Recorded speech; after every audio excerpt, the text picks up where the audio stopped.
Hello, Gem Hunter. If I showed you a rough diamond and a crystal, would you be able to tell which was a real diamond? Well, most people who love diamonds know them only in their polished, faceted form. But diamonds are more than just the gems you find in jewelry stores. These gems have been enchanting people for centuries with their unique brilliance and beauty. The charm of a diamond, combined with its high durability, has made it a highly prized possession, passed down from generation to generation. Part of the fascination with diamonds comes from the fact that they are formed solely from something as simple as carbon. And as fascinating as it is to find a diamond in nature, it is also a test of patience, given their rarity. Each diamond goes through a creation process that defies our imagination. They are forged in the bowels of the earth under extreme conditions of pressure and temperature. But despite their unique characteristics, would you be able to recognize a rough diamond in nature? Well, if your answer is no, don't worry. In this video, we'll show you how to identify rough diamonds and the best places to find them in nature. Diamonds come from all over the world, and each region has its own unique geology. So when you come across a rough diamond, no matter what color it is, seeing how to identify the natural shape will be a game changer so that you don't overlook a real diamond when you find one out there, as we are used to faceted and cut diamonds. So here are some useful tips to greatly increase your chances of success in recognizing a rough diamond. The first tip is to look for indicator minerals. The most common diamond indicator minerals are garnet, chromite, and olivine. These minerals, it's a good sign that you're in a diamond-friendly region. However, just because you've managed to identify indicator minerals doesn't necessarily mean you'll find diamonds in that region, let alone right away. But yes, your chances will increase significantly. Another interesting tip once you've identified a potential area is to search right after a rain. Rain cleans the ground, washing away lighter dirt and exposing heavier stones, such as diamonds, topazes, sapphires, garnets, and other heavier minerals on the surface. Therefore, the perfect time to start your diamond search is about 2 to 3 days after the rain. This gives the ground enough time to dry out and make your search easier. If you're near a riverbed, use a sluice to conduct your search.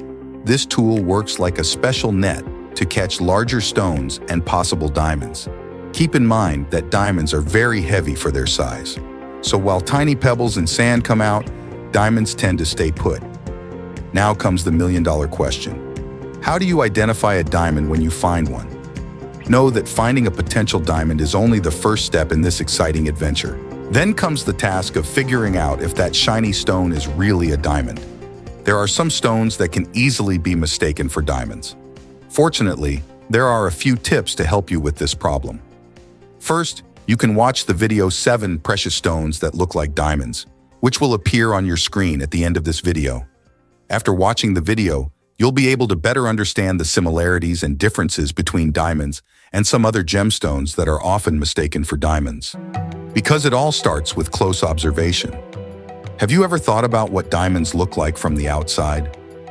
Although diamonds are famous for their brilliance when polished, their rough appearance can be quite surprising. Before they are cut and faceted, diamonds have unique characteristics that are worth considering.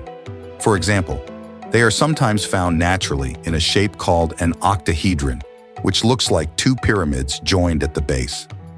Recognizing this unique shape can be a great help. Sometimes diamonds can also be found in shapes such as cubes or dodecahedrons. These shapes belong to the same family of crystals. So when you're exploring, look for stones with these special shapes. They may be diamonds. Each shape has its own peculiarity and adds to the natural beauty of the diamond. Still on the subject of rough diamonds, now onto their luster. Some people describe their luster as oily and metallic, or the fact that diamonds don't get wet, as if they were covered in an oily layer of fat that repels water. This luster is very different from the characteristic luster of a cut diamond and other minerals such as zircon and rutile. This luster is called adamantine. Rough diamonds vary in clarity, with some being completely dull and others being clearer and more translucent. The brilliance and strength of the diamond's color depends on how light interacts with it and how clear it is. Natural daylight, or white light, is the best way to observe the color and characteristics of a diamond. Ultraviolet light is another way to identify a rough diamond.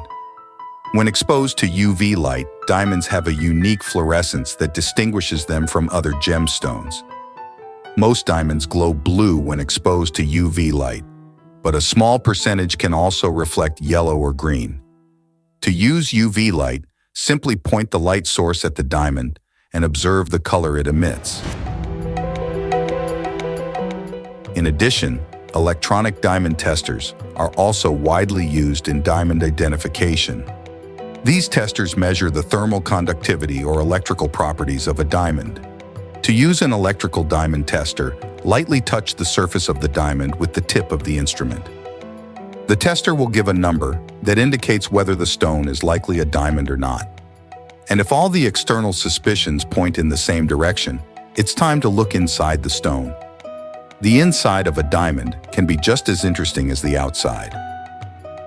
By their very nature, diamonds often have inclusions, which are small imperfections known as blemishes. Inclusions can be crystals of different minerals, or even another diamond crystal, or even small cracks. Although some may see them as flaws, they actually give each diamond its own unique story. Just as every person has a unique fingerprint, every diamond has its own unique set of inclusions. Consider using a few tools to make identification easier. If you don't know, you can use a small, portable diamond loupe to see the fine features of a diamond and other gemstones up close. Hold the loupe close to your eyes and focus on the diamond. Examine the brilliance, texture, flaws, and imperfections in the diamond structure. A loupe not only allows you to see the diamond's own characteristics, but also to observe its clarity, a characteristic that directly affects its value. Unlike the smooth gems we see in jewelry stores, rough diamonds can have an uneven, bumpy surface, natural scars that tell the whole story of a diamond's journey from the depths of the earth to the surface. So the next time you come across a stone with these characteristics of brilliance and texture, take a closer look. You might be looking at a real diamond. One fascinating characteristic of diamonds is their graininess. When it comes to identifying diamonds, graininess can be a useful clue. Grain is like the internal growth lines of a diamond. These grain lines can be straight, wavy, or even intertwined, depending on how the diamond was formed. The grain doesn't generally affect the beauty of the diamond, but it does tell a story about the event of its formation and its journey from the depths of the earth. In addition to being a fascinating pastime, searching for, discovering, and knowing how to identify a diamond or other rough gemstone is an increasingly necessary skill, both for those who wish to search in nature and for those who wish to purchase authentic stones on the gem market. In other words, diamond identification is an exciting and challenging adventure that requires knowledge, a keen eye, and the right equipment, such as a diamond loupe, UV lights, and an electronic device.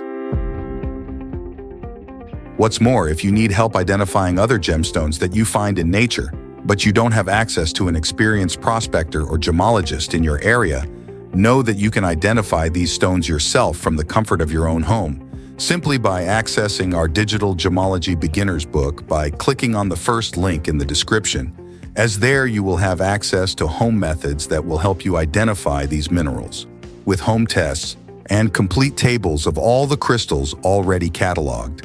It also helps to support our gemstone channel. However, the great difficulty for the novice gem hunter is identifying a gemstone to know if it is real and valuable, as it can easily be confused with ordinary stones. Whether you're observing a gravel pit on a hike or prospecting with sluices and gold pans, the big question now is, how do you know if you found a real diamond or an ordinary crystal? Well, that's what I'm going to show you. Because as I said at the beginning of the video, several white gemstones can have the appearance of a diamond. So I've selected 7 of them to compare with a real diamond, including white zircon, white sapphire, white topaz, and others that you can check out by watching this video that is now appearing on your screen. Thanks for liking and subscribing. Good luck, Gem Hunter.